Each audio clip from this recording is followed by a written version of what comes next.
But that was a very long way of saying my name is Alvin Thomas. Oh, that's great, Dr. Thomas. That's awesome. So this evening, you have a diverse group here. Some of us are fathers of K to 12. Some of us are fathers fathering kids that are adults. Some of us are fathering our kids with our companion, with the mother, co-parenting, single parenting. But I have a question that I would like to start the evening off with. And I would like you to address K to 12, kids K to 12. You know, as fathers, how can we best support our children during these challenging times? And I'm referring to kids K to 12. Yeah. I think there are so many different ways to I think address that question, because there are so many different ways that kids can be responding, and each of these potentially different responses is going to require a different approach. But I would say for kids K to 12, you want to be present, right? You want to be present. And by present, I don't mean just physically present. Your mind and your heart have to be there and observing that child. Look out for things that are, behaviors that are changing. Your child is suddenly having sleep difficulties. Your child is suddenly having changes in diet, changes in weight, becoming grouchy, changes in attitude, how they respond. All of those are signs that some level of stress has seeped in and is affecting your child. And so we may have the news on and not realize that something like what's going on in the news now with this recent insurgency, this recent terrorist attack. Our children are watching that. And for them, the COVID pandemic, the killing of George Floyd and the resulting heightened racial tension, and now the insurgency, all of those come together to shake the bedrock of a child's worldview. Every one of us has a way in which we see the world, right? Based on our experiences. Your child from K to 12, anywhere from 5 to 12 years old, 13, 14, 15, 16 years old, has a certain worldview that you have helped create. Hopefully they've all been positive. You've tried as much as possible to give a very positive worldview for that child, a very adaptable worldview, one that says that the world is safe, that the world is in some ways fair, that there are things that you can go out and work towards. If you work hard, you reap the benefit of your hard work. If you're kind to people, then you reap some kindness in return, that there's karma, that there's cause and reaction, that there's accountability for actions, that words matter. All of those are things that form the worldview of our children, the way they see the world, the way they interact with us, the way they interact with other people. And these three issues that are currently overwhelming the US are things that they're watching and are things that are shaking and chipping away away from the current worldview that they hold. And for a child whose worldview has been shaken, they look to the parent. And if dad is in the home, they look straight to dad, because they generally think dad is strong. Dad is supposed to be the strong one. So they look to you to figure out what the hell is going on. Do you look like you don't know what's going on?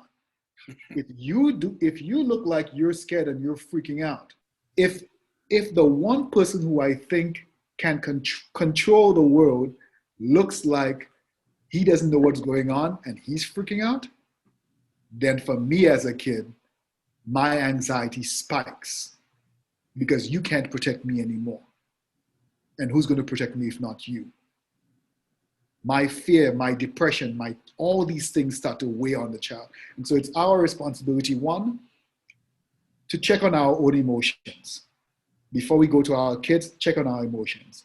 Very often I would meet with parents and kids in rooms, and parents would tell me things like, I try to tell my son, sometimes it's mothers, try to tell my son that about Martin Luther King and Medgar Evers and all that kind of stuff. And I ask, oh, good, cool.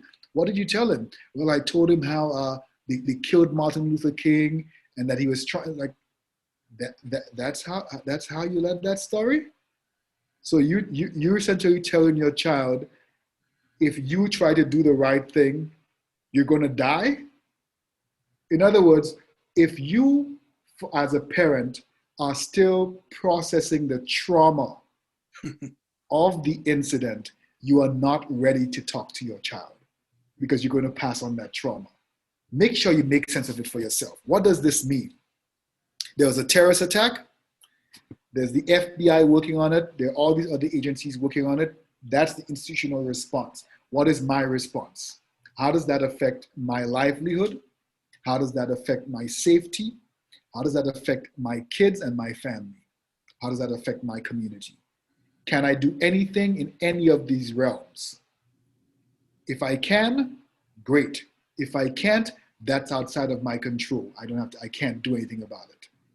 Then I am able, when I recognize what I can do and what I can't do, what I have control over and what I don't have control over, then I'm able to go to my kid and say, okay, great. Some white people done lost their minds and are taking over the Capitol, but the FBI is dealing with it and so is dealing with it. But here, we're cool, right? When we come home, we do what we always did. We keep our doors and windows locked when we're inside, and we stay safe. Food, you're gonna have that. Clothes, you're gonna have that.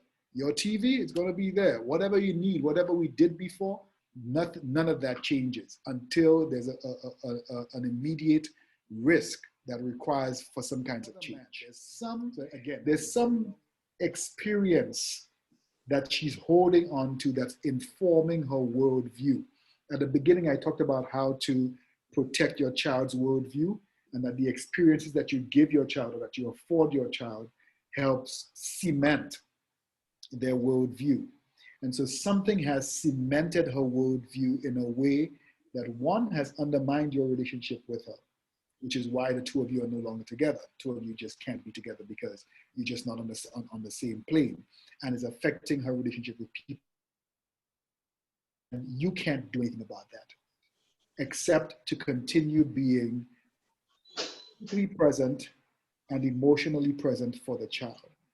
Hopefully she will see that, and something will click one day. Some kind of serendipitous click will happen for her when she realizes, you know what, this man, I hate his guts, but if there's one thing I can't fault him for, he is always there for his kid, right? More importantly, or just as important, is your son. It's a son, right? Daryl? Yes. Yeah, it's your son. More important, it's for your son. I had a parent call me one day, like, Dr. Thomas, I want to talk to you, again from Trinidad, I want to talk to you about this, my son. The school just called and they said blah, blah, blah. And I'm so tired of this kid. And I'm like, wow, you just called me because you just got off a call with somebody else who told you something bad about your kid. You have not defended your kid. You have not listened to your kid's side. And you are now calling me and trashing him to me. You have not in any way stepped up as a parent to shield and defend him first. Find out from him what his story is. Bring the two pieces of story, one from the other person, one from your kid. Hopefully there's a trusting relationship between your child and yourself that he will tell you the truth, regardless of the consequence, so that you can be able to say, you know what, kid, you were wrong. But no, you can't trash my kid like this. When I get done with this person, I'm coming for you. We're going to have a discussion about this and why you should not have done what you did. But no, you cannot trash my kid. Right? So I say that to say this, Daryl. Your relationship with your son, you need to build a relationship with your son that is so unassailable that no matter what his mother, anybody else, or even an angel from heaven were to tell him about you, it would not shake him.